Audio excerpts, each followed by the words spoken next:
Het is 4 uur, dit is het Frieske Nijs. Goedemiddag. Ziekenhuis Nijsmellingen in Drachten heeft een heger sterrencijfer als verwachte in 2010. De Sionsberg in Dokkum heeft juist een leger cijfer.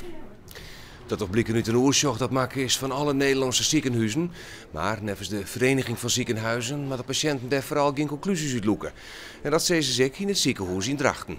Ja, het is absoluut geen kwalitatief probleem.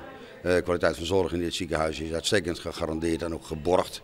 Het is puur een registratieprobleem. Het MCL in Ljouwert heeft op basis van dit onderzoek een heger sterrencijfer. In het Antonius in Snits en het Jonge Schans op het Jereveen gaan er juist minder patiënten deer. De 48-jarige Hanni Haanstra uit Drachten is nevens justitie letterlijk deerbeukt. Dat zou het zijn bij de standing om de proforma-zitting.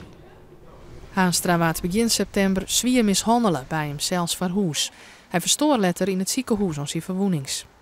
In het voorlopig sectierapport staat: het overlijden kan worden verklaard door algehele weefselschade, door bloedverlies en falen van orgaanfuncties, ontstaan als verwikkeling van inwerking van uitwendig mechanisch heftig botsend geweld op het lichaam.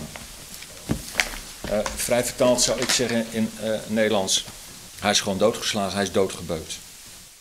De verdachten binnen Heid en Twa Swan uit Drachten. Die ontkennen elke belutsenheid bij de deer van Haanstra. In februari wordt de zaak inhoudelijk behandelen. De vlier van de nieuwe parkeergarage aan het Bosplein in Snits is zwiers rekken. Vandalen rieden maar hege snelheid door de garage en rem daarbij heel hut. De vlier is net bereiken op dit rietgedrag. Er is toch de remsporen voor duizenden euro's ontskeer ontstaan. De dierders kwamen binnen naar een brandmelding. Er ontstond er een steuring in het systeem en bleef tagongsterk hierpen staan.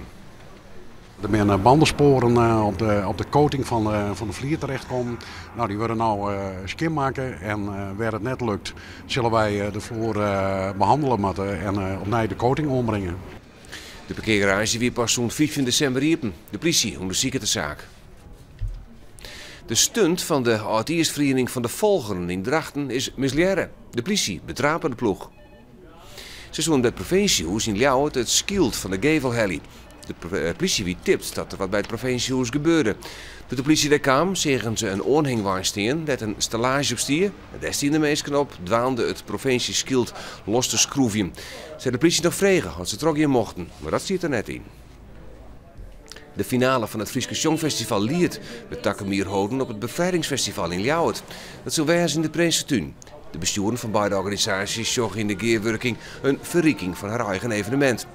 Muzikanten kennen haar maar een eigen skreun-nummer in het Friesk of Frieske streektaal werden ommelden bij Liert. De winnaar nog maar aan de finale van Liert Internationaal in Spanje.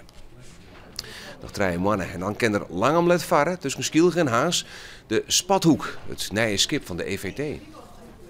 De Spathoek had dan zowat een ier onder de wallijn. Nevens de EVT de eigen veerdienst ter Schelling, omdat ze een idiote veiligheidseisken voldwaan hadden. Er moet nu nog een nieuw evacuatiesysteem van goed €1 miljoen installeerd worden. Dan is het schip klaar voor gebruik. We zijn zo langzamerhand wel wat gewend in dit dossier, dat klopt. Het is wel zo dat, en dat typeert ook wel een beetje het karakter van een eilander, dat als we ergens onze tanden inzetten, dan houden we ook vast totdat we het voor elkaar hebben. In maart kunnen de eerste passagiers aan boord. Daarvoor wordt de Spathoek al inzet als vrachtschip. De standje in de Centrumcross in Rusterveen is vanmiddag woon toch Gerben de Knecht. Bij de vrouwelijke woon Marianne Vos. De Knecht wie maar oermacht de baas. Hij liet zelfs regerend Nederlands kampioen Lars Boom achter hem.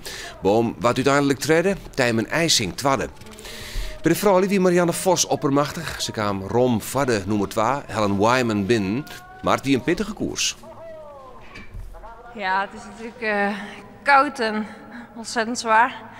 En ook een behoorlijk zwaar weekend achter de rug, dus dan hakt het er allemaal wel extra hard in. Ja. En dat besluit het waar. Joen kleert het eerst op en de temperatuur komt op een graad te strijden. Er stiert een hudde noordwestenwind. Vannacht neemt de bewolking daar en krijgen we wat rein. Morgen is het meest bewolkt, maar geregeld rein of lichte rein. Middags wordt het dan droog. Er stiert een zwakke zuidwestenwind en het wordt morgen 1 graden. En op Zafir is een kwartier. Je kan dadelijk zien naar Heer en het paard waarom, hoe het PEB. Het verhaal over uw eigen provinciaal energiebedrijf. En ik meld me maar meer Friesnijs aan om 6 uur.